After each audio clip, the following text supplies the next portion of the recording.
तो दोस्तों, ये रहे आप लोगों के पिछले वीडियो पर आए प्यार भरे कमेंट्स। जिन लोगों का नाम फीचर हुआ है उनको कॉन्ग्रेचुलेशंस, और जो लोग रह गए हैं उनको मैं अगली वीडियो में जरूर फीचर करूंगा। खैर, तो चलिए अब चलते हैं आज की मूवी की तरफ, जो एक सच्ची कहानी पर बनी बहुत ही मोटिवेशनल मूवी होने वाली है। तो मूवी की शुरुआत होती है मलेशिया देश के समंदर किनारे से, जहां कुछ बच्चे अपने हाथों से बने जुगाड़ू रैकेट से आपस में बैडमिंटन खेल रहे होते हैं। इनको देखकर ये साफ पता चलता है कि ये बच्चे थोड़े तंग हाल हैं, क्योंकि इनके पास असली रैकेट खरीदने के पैसे नहीं हैं, और यही वजह है कि इन्होंने इस जुगाड़ू रैकेट को बनाया है। तभी इन बच्चों के बीच हम एक लड़के को देखते हैं जिसका नाम होता है ली चैंग।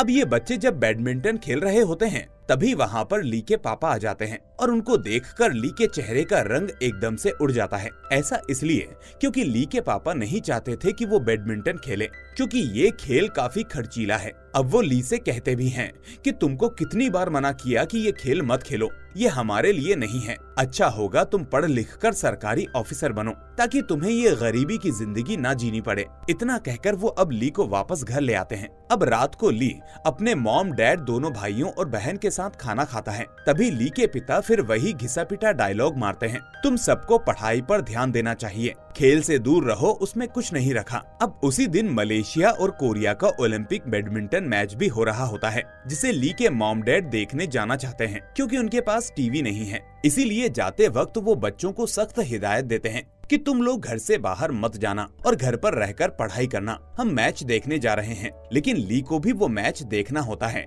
इसलिए वो कहाँ मानने वाला था। अब जैसे ही उसके मॉम डैड घर से निकलते हैं, ली भी अपनी साइकिल उठाकर उसी जगह पहुंच जाता है जहां उसके पेरेंट्स मैच देखने गए होते हैं। अब वहां बहुत भीड़ होती है और ली की हाइट थोड़ी कम होती है, इसीलिए वो मैच को नहीं देख पा रहा होता। ये देखकर उसका बड़ा भाई उसे फौरन अपने कंधे पर उठा लेता है और वो मैच दिखाता है। दरअसल उसका बड़ा भाई भी चोरी छुपे वहाँ वो मैच देखने आया था। यहाँ पर ली वो मैच देखकर इतना एक्साइटेड हो जाता है कि वो सोचता है कि एक दिन मैं भी बैडमिंटन का बड़ा प्लेयर बनूंगा। फिर इस मैच में मलेशिया हार जाता है, और इस बीच ली के डैड भी अपने दोनों बेटों को वहीं देख लेते हैं। अब ली अपने डैड से कहता है, पापा एक दिन मैं भी बड़ा प्लेयर बनूंगा। लेकिन उसके डैड फिर वही बात दोहराते हैं कि ये अमीरों का खेल है बेटा, इसीलिए तुम पढ़ाई पर ध्यान दो, खेल कूद में वक्त बर्बाद मत करो। पर ली मन ही मन ठान लेता है कि उसे बैडमिंटन प्लेयर ही बनना है। लेकिन यहाँ एक दिक्कत होती है, उसे पता नहीं होता कि बैडमिंटन प्लेयर बनने के लिए क्या क्या करना होता है और कैसे करना होता है। ओवरऑल उसे इस बारे में खुद कुछ नहीं पता होता। फिर अगले दिन स्कूल में जब वो देखता है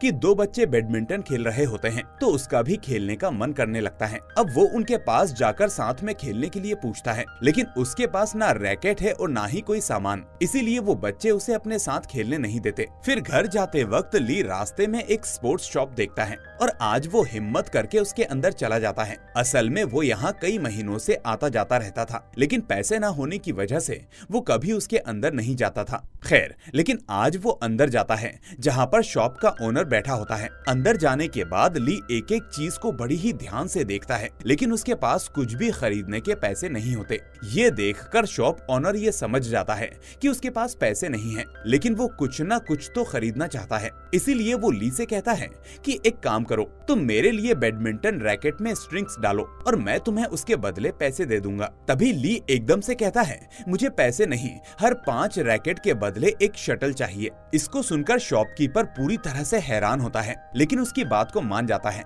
अब वो उस शटल कॉक को लेकर अपने दोस्त के साथ अपने घर पर खेलने लगता है। खेलने के लिए वो एक पैन का इस्तेमाल करता है, क्योंकि अभी भी उसके पास रैकेट नहीं है। हालांकि शटल ने उसकी उम्मीदों को बढ़ा दिया है कि जल्द ही रैकेट भी उसके पास आ जाएगा। अब ली का बैडमिंटन के लिए पैशन इतना जबरदस्त था कि वो दिन रात प्रैक्टिस करता रहता था और अपनी पढ़ाई पर ध्यान नहीं देता था, जिसके चलते नतीजा ये होता है कि उसके मार्क्स पूरी तरह से डाउन हो जाते हैं। इसीलिए अब वो घर जाने की बजाय पास की एक एकेडमी का रुख करता है, जहाँ पर उसके जैसे कई बच्चे मैच खेल रहे होते हैं। अब ली भी उनके साथ खेलना चाहता था, लेकिन समस्या वही पुरानी थी, उसके पास रैकेट नहीं था। लेकिन तभी वहाँ उसे वो शॉपकीपर दिखता है जिसकी शॉप में वो उस दिन गया था। यहाँ ली को पता चलता है कि वो कोई नॉर्मल शॉपकीपर नहीं था, बल्कि ये जनाब खुद भी कभी बैडमिंटन प्लेयर रह चुके थे। अब आज उन्होंने ली को उदास देखा और तुरंत अपना रैकेट उसे दे दिया। और फिर क्या था, ली ने वो रैकेट ले लिया और एक बच्चे के साथ मैच खेलने उतर गया।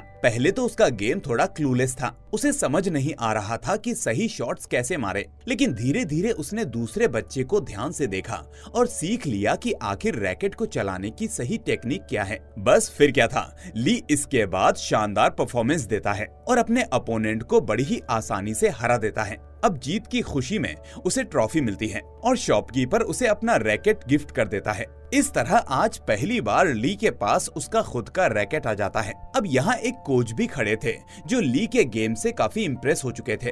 वो इस बात से हैरान थे कि आखिर इस बच्चे के शॉट्स में इतनी पावर कैसे है और इतनी जल्दी ये टेक्निक को स्विच कैसे कर लेता है। तभी वो सोचते हैं कि उन्हें इस बारे में ली के पापा से बात करनी चाहिए, लेकिन इस बीच एक आफत ली का इंतजार पहले से ही कर रही थी। घर पहुंचते ही ली के डैड को उसके खराब रिजल्ट्स का पता चल चुका था, इसीलिए गुस्से में वो ली के हाथ से रैकेट ले लेते हैं और उसे तोड़ देते हैं। इसके बाद वो गुस्से में अल्टीमेटम देते हैं कि अगर आज के बाद तुमने बैडमिंटन खेला तो ठीक नहीं होगा। अब इस बारे में कोच उन्हें समझाने की पूरी कोशिश करते हैं कि ली का फ्यूचर इस गेम में ब्राइट है, लेकिन ली के पापा कुछ सुनने को तैयार नहीं होते। इसके बाद कोच सेकंड ट्राई लेते हुए ली की मॉम से भी बात करते हैं, लेकिन ली के पिता के आगे वो भी मजबूर होती हैं। इस तरह आखिरकार कोच को बिना किसी सक्सेस के वापस लौटना पड़ता है। फिर रात में जब ली सो रहा होता है तो उसकी मॉम चुपचाप आती हैं और उसकी ट्रॉफी उसके पास रख देती हैं जो उसने आज मैच में जीती थी। ये उनका साइलेंट सपोर्ट था जिसके जरिए वो उसे बताना चाहती थी कि ली बैडमिंटन खेले, भले ही वो खुलकर कुछ ना कह सकें। अब अगले दिन ली फिर शॉपकीपर की दुकान पर पहुंचता है, जहां शॉपकीपर उसे कहता है कि हम लोग एक चैरिटी मैच करा रहे हैं और मैं चाहता हूं कि तुम उसमें खेलो। ली भी इसके लिए तुरंत रेडी हो जाता है, जिसके बाद शॉपकीपर उसे उस जगह लेकर जाता है जहां वो मैच होने वाला था। लेकिन असल में ये कोई चैरिटी मैच नहीं था, बल्कि यहाँ लोग दो प्लेयर्स के बीच हार जीत पर पैसे लगा रहे होते हैं और इस सब का ली को कोई आइडिया ही नहीं था। खैर, इस बीच ली का मैच शुरू होता है, जिसमें पहले तो ली का परफॉर्मेंस खास नहीं होता, लेकिन धीरे धीरे वो शानदार शॉट्स के सहारे आखिरकार मैच जीत लेता है। अब हर जीत के बाद शॉपकीपर उसे एक ट्रॉफी देता है ताकि ली को बैटिंग के बारे में कुछ पता ना चले कि आखिर यहाँ पर हो क्या रहा है। इस तरह ली अब रोज वहाँ जाता है, अपना मैच खेलता है और जीतने पर ट्रॉफी लेकर घर लौट आता है। लेकिन मैच के बाद उसे घर लौटने में देरी हो जाती थी, इसीलिए वो जितनी भी ट्रॉफीज को जीतता है उन्हें वो छुपा कर रख देता है ताकि उसके पिता को पता ना चले। लेकिन ज्यादा दिन तक ऐसा नहीं रहता और एक दिन उसके पिता ट्रॉफीज देख लेते हैं और फिर उसे ढूंढने के लिए निकलते हैं। वो समझ जाते हैं कि ली अब भी बैडमिंटन खेल रहा है। फिर वो उस जगह पहुंच जाते हैं जहां बैटिंग चल रही होती है और वहां वो एक गैंगस्टर को देख लेते हैं जो इस सब को कंट्रोल कर रहा होता है। वहां एक बात सामने आती है कि कभी ली के पिता भी यहाँ खेला करते थे और वो यहाँ अपने फ्रेंड के साथ खेलने आया करते थे। इस बीच इसी गैंगस्टर ने उनसे एक बार मैच फिक्स करने को कहा था, लेकिन ली के पिता ने उसके लिए मना कर दिया था, जिससे गैंगस्टर को भारी नुकसान हुआ और बदले में उस गैंगस्टर ने ली के पिता के दोस्त को मरवा दिया था और तभी से ली के पिता ने इस अवैध खेल से नफरत करनी शुरू कर दी थी। प्रेजेंट टाइम में अब गैंगस्टर उन्हें पहचान लेता है और कहता है, अगर तुम अपने बेटे के साथ यहाँ से जिंदा जाना चाहते हो तो तुम्हें एक डबल्स मैच खेलना होगा। अब मजबूरी में अपने बेटे की जान को बचाने के लिए ली और उसके पिता पहली बार एक साथ मैच खेलते हैं। ली इतना जबरदस्त परफॉर्म करता है कि उसका खेल देखकर उसके पिता हैरान हो जाते हैं और इसके बाद जल्दी ही वो दोनों मैच जीत जाते हैं। ली के पिता कहते हैं कि मुझे हारना पसंद नहीं और गोल्ड मेडल्स तो मुझे सबसे ज्यादा पसंद है। मेरे बेटे, तुम इस बात को याद रखना। यानी इस मैच के बाद ली के पिता उसे बैडमिंटन खेलने की इजाजत दे देते हैं और यहाँ से ली की असली ट्रेनिंग शुरू होती है। इसके बाद वो एकेडमी ज्वाइन करता है जहाँ कोच उसे ट्रेनिंग देना शुरू करता है। यहाँ ली के साथ और भी कई प्लेयर्स होते हैं जो उससे बड़े और अनुभवी होते हैं, लेकिन ली का खेल सबसे अलग होता है। हालांकि उसकी एक्सरसाइज स्किल्स थोड़ी कमजोर होती है, पर उसका बैडमिंटन का खेल कमाल का होता है। फिर एक दिन नेशनल टीम के सिलेक्शन के लिए कमेटी के लोग वहाँ आते हैं जो ली का गेम देखकर इम्प्रेस हो जाते हैं, लेकिन इसमें एक दिक्कत होती है। इस वक्त उसकी हाइट कम होने की वजह से उसे सिलेक्ट नहीं किया जाता। फिर उसकी माँ उसे ये बात बताती है तो वो बहुत दुखी होता है, पर तभी ली अपनी माँ से कहता है कि कोई बात नहीं माँ, मैं और मेहनत करूंगा। इसके बाद अब ली हर उस चीज पर फोकस करता है जिससे उसकी हाइट बढ़ सके। घंटों तक जंपिंग करके टारगेट को टच करता है, टाइम से सोता है, जागता है और हर दिन एक्सरसाइज करता है। इसके साथ ही साथ वो अपने खाने पीने पर भी भी पूरा ध्यान देता है। फिर कुछ साल बीत जाते हैं और ली की हाइट अब पहले से काफी बढ़ चुकी होती है। इसके बाद एक बार फिर से सिलेक्शन कमेटी आती है और ली अपनी बेस्ट परफॉर्मेंस देने की कोशिश कर रहा होता है, लेकिन तभी अचानक उसकी नी पर चोट लग जाती है और वो दर्द से वहीं बैठ जाता है। लेकिन ली जानता था कि ये उसके लिए आखिरी मौका हो सकता है, इसीलिए वो हार मानने वालों में से नहीं था। वो दोबारा अपनी परफॉर्मेंस करना शुरू कर देता है। अब हालांकि नी की वजह से उसकी परफॉर्मेंस उतनी अच्छी नहीं रहती, लेकिन कमेटी उसके करेज से इतनी इम्प्रेस हो जाती है कि उसे एक मौका देने का फैसला करती है, जिसके बाद ली का सिलेक्शन मलेशिया बैडमिंटन एकेडमी में हो जाता है। इसके बाद जब उसके परिवार को यह खबर मिलती है तो घर में खुशी की लहर दौड़ जाती है। ली के पिता गर्व से कहते हैं, हर किसी को ये मौका नहीं मिलता,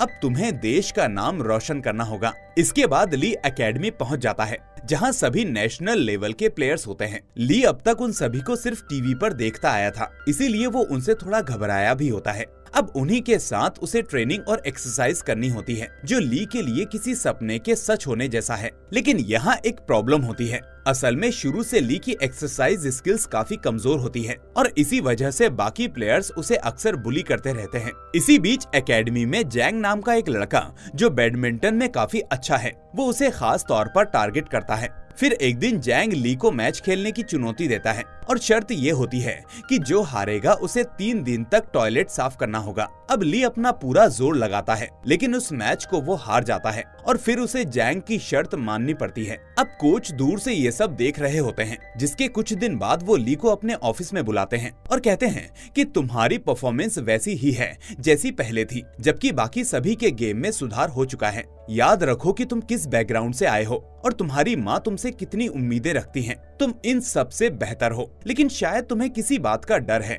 उस डर को निकाल दो। यहाँ कोई तुमसे बड़ा छोटा नहीं है, यहाँ सभी एक जैसी कोचिंग लेते हैं। फर्क है तो सिर्फ सभी की सोच में। अब मैं देखना चाहता हूँ कि आखिर तुम्हारी सोच में कितनी जल्दी बदलाव आता है। फिर कोच की इन बातों से ली को बहुत बड़ा झटका सा लगता है, जिसके बाद वो ठान लेता है कि अब वो अपने गेम के लिए कड़ी मेहनत करेगा। अब जब बाकी सभी प्लेयर्स रात को सो रहे होते हैं, तभी ली चुपचाप कोर्ट में जाकर अकेले प्रैक्टिस करता रहता है। वो इस बीच अपनी एक्सरसाइज पर भी फोकस करता है और अपनी डाइट का खास ध्यान रखता है, जिसके बाद धीरे धीरे उसकी गेम में सुधार आने लगता है। इस दौरान एकेडमी में जूलिया नाम की एक लड़की होती है, जिसे ली पसंद करने लगता है और जूलिया भी उसे पसंद करने लगती है। इस तरह दोनों के बीच अच्छी खासी दोस्ती हो जाती है। लेकिन जैंग नाम का प्लेयर जिसने पहले ली को हराया था, वो भी जूलिया को पसंद करता था और यही बात जैंग को ली के खिलाफ और ज्यादा भड़का देती है। उसे लगता है कि ली ये सब कुछ जानबूझकर कर रहा है। फिर एकेडमी में सभी बच्चों को एक बड़े टूर्नामेंट के लिए चुना जाता है। पहले ली का नाम भी लिस्ट में होता है, लेकिन ऐन मौके पर उसे टूर्नामेंट से बाहर कर दिया जाता है, वो भी ये कहकर कि उसकी नी की चोट पूरी तरह से ठीक नहीं हुई है। अब इस खबर से ली का दिल टूट जाता है और वो पूरी तरह से निराश हो जाता है। फिर टूर्नामेंट के बिना अपने आप को अधूरा महसूस करते हुए ली घर लौट आता है, जहां उसकी माँ उसे समझाती हैं कि हार मानने से कुछ हासिल नहीं होता। वो उसे याद दिलाती हैं कि उसने हमेशा चुनौतियों का सामना किया है, किस तरह वो बचपन में अपने पिता के मना करने के बाद भी बैडमिंटन खेलता रहा, मेहनत करता रहा, जिसकी बदौलत आज वो यहाँ तक पहुँचा है। इसीलिए उसे अब हार मानने की जरूरत नहीं है, सिर्फ उसे अपने आप पर भरोसा होना चाहिए। अब इससे मोटिवेट होकर ली अपने पुराने कोच से मिलने जाता है, जिसने उसे बचपन में बैडमिंटन सिखाया था। अब जब ली एकेडमी पहुंचता है तो देखता है कि कोच एक नए लड़के को ट्रेनिंग दे रहे हैं, लेकिन वो लड़का कोच की इज्जत नहीं कर रहा और उनके साथ बदतमीजी कर रहा होता है। ली को ये देखकर गुस्सा आता है और अब वो तय करता है कि उसे खुद को और अपने कोच को साबित करना होगा, चाहे हालात कितने भी मुश्किल क्यों ना हो। वो फौरन उस लड़के को एक मैच के लिए चुनौती देता है, जिस पर वो लड़का कहता है कि मैं तुम जैसे बच्चों से मैच नहीं करता। ये सुनकर ली को और गुस्सा आ जाता है और वो कहता है कि बच्चों के साथ खेलने का दम भी नहीं है तुम्हारे अंदर, आखिर कैसे आदमी हो। तो ये सुनकर अब वो लड़का और भी गुस्से में आ जाता है और फिर दोनों के बीच एक जबरदस्त मैच होता है। इस मैच में ली के सामने वो लड़का ज्यादा देर तक नहीं टिकता। आखिरकार वो अपनी हार मानकर पूछता है कि तुम कौन हो, तुम्हारा नाम क्या है। तो ली सिर्फ इतना कहता है कि आने वाले दिनों में तुम्हें अपने आप पता चल जाएगा। वही जो टीम टूर्नामेंट खेलने के लिए गई थी वो जीत जाती है और सभी बड़े धूमधाम से सेलिब्रेशन कर रहे होते हैं। इस बीच अचानक कोच आगे आते हैं और कहते हैं कि अब ली जैंग के साथ प्रैक्टिस मैच खेलेगा। लेकिन मैच शुरू होते ही कुछ देर बाद ही ली के घुटने में फिर से दिक्कत होना शुरू हो जाती है, जिससे कोच को समझ में आ जाता है कि उसने रेस्ट नहीं किया, इसीलिए वो फौरन उस गेम को वहीं खत्म कर देते हैं। इसके बाद हम देखते हैं कि ली का यूलिया के साथ ब्रेकअप हो जाता है, जिससे ली के ऊपर गहरा असर पड़ता है। असल में उसकी जिंदगी का ये फेज काफी चैलेंजिंग होता है, जहां उसे हर कदम पर अपने आप को साबित करना है। इस बीच एक दिन प्रैक्टिस के दौरान उसे पता चलता है कि कोच की वाइफ उसे बुला रही है। वो फौरन उनके पास जाता है और बुलाने का रीजन पूछता है। वो कहती हैं कि मेरा एक बेटा था जो दिखने में बिल्कुल तुम्हारी तरह है। मेरे पति उसे एक शानदार बैडमिंटन प्लेयर बनाना चाहते थे, लेकिन ट्रेनिंग के दौरान उसने अपने ऊपर अपने पिता की उम्मीदों का इतना बोझ ले लिया कि अच्छा ना कर पाने पर उसने खुद की ही जान ले ली, और इसी वजह से तुम्हें वो टूर्नामेंट में लेकर नहीं गए ताकि तुम्हारे घुटने की चोट के कारण तुम प्रेशर में ना आ जाओ। इसीलिए बेटा, तुम सिर्फ अपनी ट्रेनिंग पर फोकस करो। रिजल्ट चाहे कुछ हो, तुम्हें दुनिया को नहीं खुद को सेटिस्फाई करना है, और तुम अच्छा कर रहे हो, बस यही असली खेल है। अब ली को कोच की वाइफ की ये बातें सुनकर गहरा एहसास होता है। वो उस लड़के के बारे में सोचने लगता है जो उसकी तरह दिखता था और जिसे कोच एक बेहतरीन बैडमिंटन प्लेयर बनाना चाहते थे। ली समझ जाता है कि कोच हमेशा उसे बचाने की कोशिश कर रहे थे, उसे उस प्रेशर से दूर रखना चाहते थे जो उनके बेटे ने निगल लिया था। और इस सच्चाई को जानकर ली की सोच बदल जाती है। अब ली अपने खेल पर पहले से भी ज्यादा फोकस करता है। वो हर दिन अपने कोच के साथ ज्यादा समय बिताने लगता है और अब उसकी गेम काफी इम्प्रूव हो जाती है। फिर सन 2004 में पहली बार उसका सिलेक्शन थॉमस कप के लिए हो जाता है, जहां ली जबरदस्त परफॉर्म करता है और सेमीफाइनल्स तक पहुंच जाता है। लेकिन दुर्भाग्य से सेमीफाइनल में वो हार जाता है और ये हार उसे पूरी तरह से तोड़ देती है। फिर कोच उसे समझाते हैं कि जीत और हार तो खेल का हिस्सा है, हार से डरो मत, ये सिर्फ एक पड़ाव है, इससे आगे बढ़ना सीखो। इसके बाद ली फिर से मेहनत में जुट जाता है और फिर उसे 2006 में मलेशिया कप खेलने का मौका मिलता है, जहां वो फाइनल तक पहुंचता है। लेकिन फाइनल का मैच फिर से हार जाता है। इस हार से सिलेक्शन कमेटी को शक होता है कि शायद ली बड़े मैचों का प्रेशर झेल नहीं सकता, इसीलिए वो अगली बार किसी और खिलाड़ी को मौका देने की सोचने लगते हैं। लेकिन इस बीच कोच का विश्वास ली पर बना रहता है। वो कमेटी को समझाने की कोशिश करते हैं कि ली को एक और मौका मिलना चाहिए। अब इस दौरान ली पूरी तरह से टूट जाता है, लेकिन कोच उसे फिर से मोटिवेट करते हैं। वो कहते हैं कि आज तुम जहां हो वहां हर कोई वैसे भी नहीं पहुंच पाता, लेकिन अगर तुम यहाँ तक आकर हार मानोगे तो खेल के मैदान से पहले ही तुम्हारी हार हो जाएगी। इसीलिए अपने मन को शांत रखो, ये खेल है, इसमें भावनाओं पर काबू रखना बहुत जरूरी है। इसके बाद ली पहले से भी ज्यादा मेहनत करता है, लेकिन 6 महीने बाद एक और टूर्नामेंट में ली फिर से हार जाता है। कुछ भी सही नहीं हो रहा होता। अब हालात और बिगड़ जाते हैं, जिसके बाद ली और उसके कोच को एकेडमी से निकाल दिया जाता है। इस बार ली को पूरा यकीन हो जाता है कि उसका करियर खत्म हो गया है, लेकिन कोच उसे कहते हैं कि तुम्हारा करियर अभी खत्म नहीं हुआ है, मैं जानता हूँ कि तुम अब भी कुछ बड़ा कर सकते हो। जाओ, अपने गांव वापस जाओ और याद करो कि तुमने कहां से शुरुआत की थी। इसके बाद ली अपने गांव वापस लौटता है, उस जगह जहां से उसकी यात्रा की शुरुआत हुई थी। गांव की मिट्टी, वो पुराना कोट, बचपन की यादें,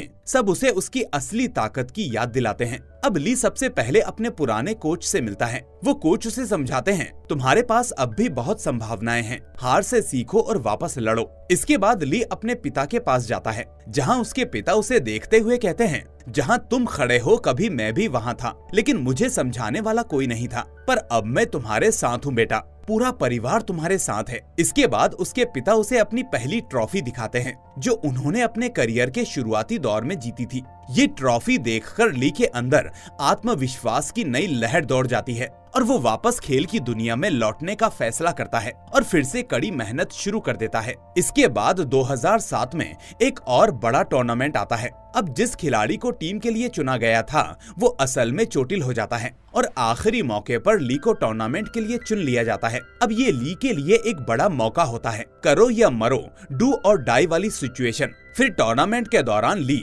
एक एक करके सारे मैच जीतता चला जाता है और फाइनल तक पहुंच जाता है। लेकिन फाइनल में उसका सामना उसी खिलाड़ी से होता है जिसने पहले 2 बार उसे सेमीफाइनल्स में हराया था। अब पूरे मलेशिया की निगाहें इस मैच पर टिकी होती हैं और ली पर भी भारी प्रेशर होता है क्योंकि मलेशिया ने इससे पहले कभी इस टूर्नामेंट में जीत हासिल नहीं की थी। ये मैच ली के करियर का शायद आखिरी बड़ा मौका था जिसे वो आज भुनाना चाहता था। इसके बाद मैच शुरू होता है और ली शुरुआत में बेहतरीन परफॉर्मेंस करता है, लेकिन जैसे जैसे खेल आगे बढ़ता है उसकी परफॉर्मेंस गिरने लगती है। फिर एक पल ऐसा आता है जब ली कोर्ट पर गिर जाता है, लेकिन तभी उसे अपने पिता और कोच की बातें याद आती हैं। उसे महसूस होता है कि उससे कितनी उम्मीदें जुड़ी हैं। फिर वो पीछे मुड़कर देखता है तो उसे जूलिया भी दिखती है जो आज उसे चीयर करने आई होती है। यहाँ जूलिया उससे कहती है, मुझे तुम पर विश्वास है, तुम कर सकते हो। इन शब्दों से और अपने पिता और कोच के मोटिवेशन से ली में नया जोश भर जाता है। अब वो फिर से पूरे दमखम के साथ खेलना शुरू करता है और एक एक करके सारे पॉइंट्स जीतता चला जाता है और फिर आखिरी में एक ऐसा शॉट मारता है जिसे उसके अपोनेंट के लिए डिफेंड करना नामुमकिन हो जाता है। और इसी के साथ ली